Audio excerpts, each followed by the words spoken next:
Bonjour et bienvenue sur la chaîne de la Fédération française de backgammon. Dans cette vidéo, on vous présente un concept extrêmement important parce qu'il est utile du premier au dernier coup d'une partie. Il s'agit de la diversification. Alors avant de regarder de quoi il s'agit sur un premier exemple, un petit message à tous ceux qui regardent les vidéos de la chaîne et qui ne sont pas licenciés à la FFBG. Je vous invite à prendre quelques secondes, aller sur le site www.ffbg.fr. Licenciez-vous, c'est entièrement gratuit pour le premier niveau de licence. Vous aurez accès à des tournois en ligne, vous aurez un espace licencié de créer et vous pourrez ensuite accéder à du contenu exclusivement donc réservé aux licenciés. Allez, on retourne sur cette première position.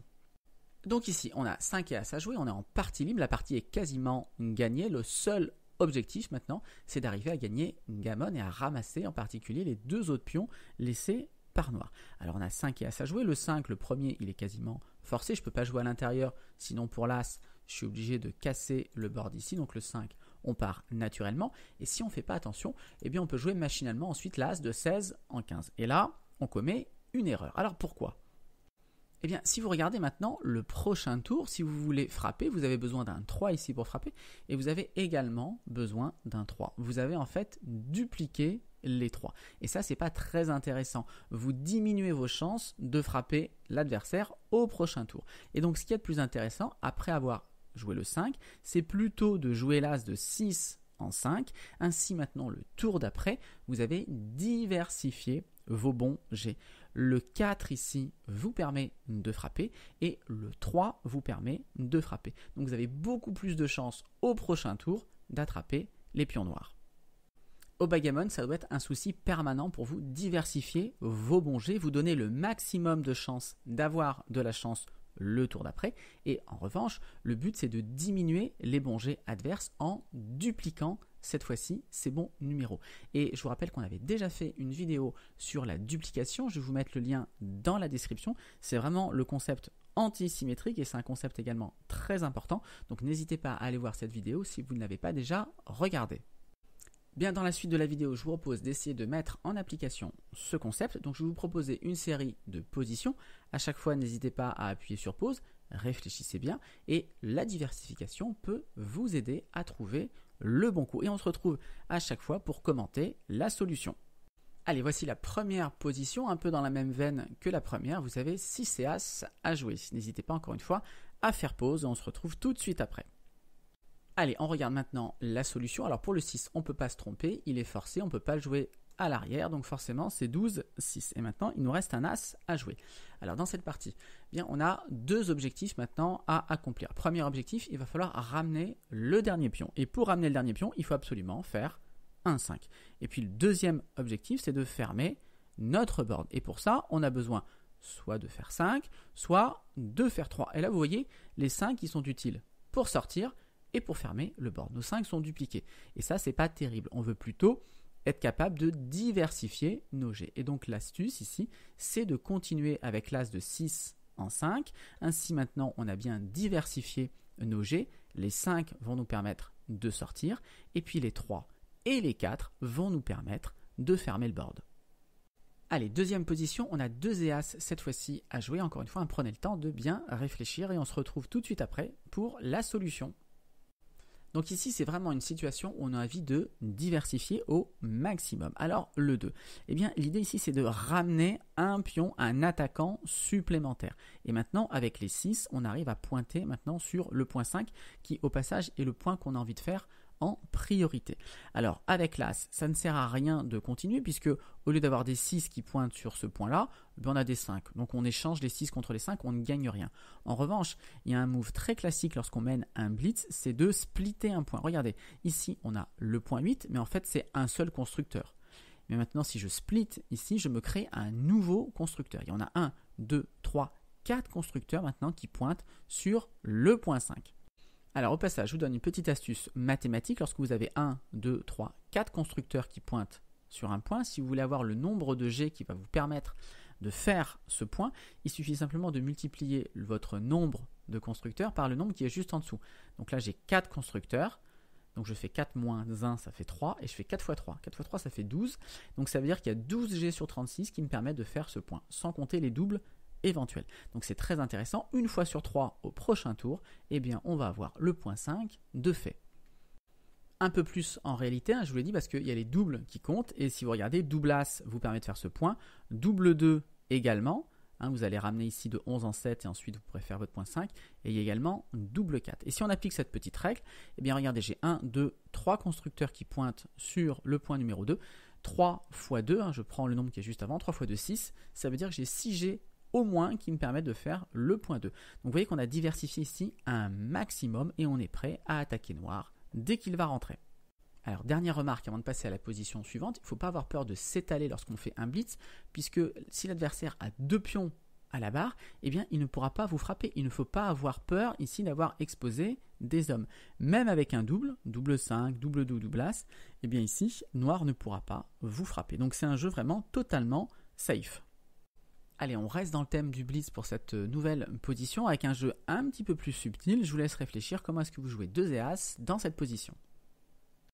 Alors ici, pas trop de doute avec le 2, on est en train de mener un blitz, on veut frapper et enfermer l'adversaire à la barre, donc le 2, ici, il est clair, on va frapper. Et maintenant, votre prochain objectif, c'est de fermer ici, notamment, de ne plus avoir ce pion exposé. Et il vous reste un As à jouer. Alors là, si on regarde, pour fermer ici, j'ai besoin des 6, et puis j'ai les 7, donc il va falloir que je fasse un composé ici pour fermer. Mais si je joue par exemple l'As ici, eh bien j'échange encore une fois les 6 qui étaient bons avant contre les 5, donc j'y gagne pas grand chose. Si je joue l'As ici, j'empile, je vois pas comment ça peut être meilleur. Évidemment, je vais pas les jouer au fond, donc on voit pas trop ce qu'on pourrait jouer. Et là, il y a un petit jeu en fait un peu subtil auquel il faut penser lorsqu'on mène un blitz, c'est de switcher les points. C'est-à-dire qu'ici, vous avez votre point 3 qui est fait, et vous voulez faire votre point 2 le tour d'après.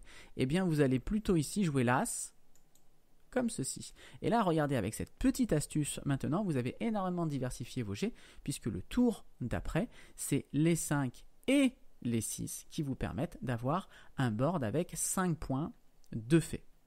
Alors, au passage, une petite remarque pour ceux qui auraient peur de laisser le pion exposé ici et qui veulent le cacher.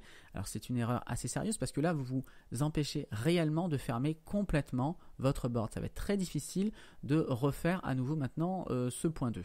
Alors si vous avez peur d'être frappé, regardez, c'est vraiment pas très grave.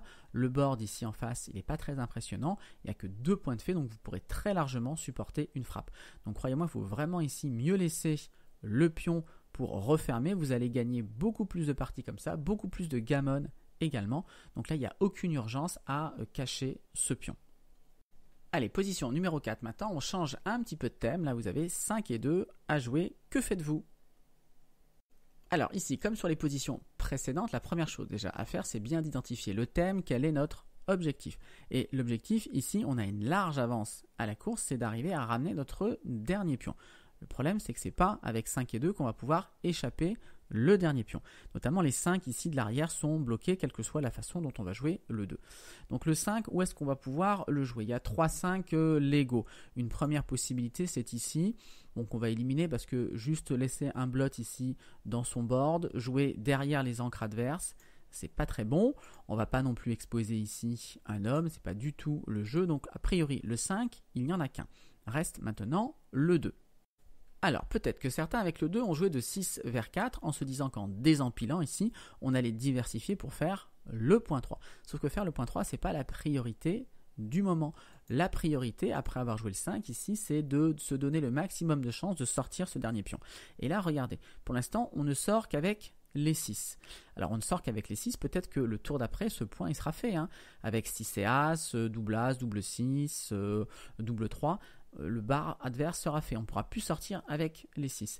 Donc ici, l'idée, c'est plutôt de jouer de 24 vers 22, de se donner les 6 pour sortir, quel que soit le tour d'après, c'est-à-dire même si l'adversaire fait le bar, hop, on pourra quand même sortir avec les 6. Et maintenant, si le bar n'est pas fait, on a en plus les 4 pour sortir. Donc là, on a bien diversifié, mais diversifié toujours en accord avec l'objectif, avec le thème de la position. Allez, je vous propose une 5e et une dernière position. On pourrait multiplier les exemples. Là, j'ai pris une position où on est plutôt en fin de partie. Je vous l'ai dit, la diversification, c'est vraiment un état d'esprit qu'il faut avoir du premier au dernier coup d'une partie. Toujours se projeter, essayer de se donner le maximum de jets qui va nous permettre d'accomplir l'objectif, le plan de jeu dans lequel on se trouve. Et donc là, on a un plan de jeu assez simple, la partie est perdue, il faut simplement éviter de perdre Gammon. Alors comment faites-vous pour éviter de perdre Gammon avec 4 et As? Alors ici, bien entendu, on va ramener le pion de 13 en 9 avec le 4, puisque le tour d'après, en espérant que Noir ne fasse pas de double, il faut ramener le dernier pion et sortir un pion. Et là, si on joue vite, eh bien, on va jouer de 9 vers 8. Sauf que ça, c'est pas très adroit. Pourquoi? Eh bien, le tour d'après, regardez, vous n'avez pas de pion en 3, pas de pion à l'As. C'est-à-dire que les 3 et les As ne vont pas vous permettre de retirer un homme. Et donc, si je reviens ici au point de départ, j'ai joué de 13 en 9, les 3 et les As, ils ne sont pas très utiles. Sauf que le 3, en fait, si je m'arrête en 9, le 3, il m'est utile pour rentrer un pion. Donc le 3, il est très utile. Maintenant, mes As au prochain tour, ils ne seront pas utiles. Eh bien, un bon moyen de diversifier, de rendre les As efficaces, c'est de jouer de 2 vers As. Ainsi, regardez maintenant, avec les 3, eh bien, on pourra rentrer le pion et avec l'autre dé, on pourra retirer un pion et sauver le Gammon. Et si on fait un As, c'est pas très grave. Si on fait un As avec l'autre G, eh bien, on va rentrer le pion et l'As, on le mangera. Et donc, on sauvera le Gammon. Et dans cette position-là, finalement, il n'y a que 2 et As qui ne nous permet pas de sauver le Gammon. Si vous jouez ici machinalement de 13 en 8, eh bien, le problème, c'est que dès que vous allez faire un As, eh bien, vous serez fichu. Ici, tous les As, sauf double As, eh bien, vont vous faire perdre Gammon. Et donc, l'écart ici, il est vraiment énorme. Et encore une fois, ce qui permet de faire la différence, c'est cet état d'esprit, c'est cette diversification. Voilà, c'est tout pour cette vidéo. J'espère que dans vos prochaines parties, vous aurez bien en tête ce concept de diversification. Allez, je vous dis à très bientôt pour de nouvelles vidéos.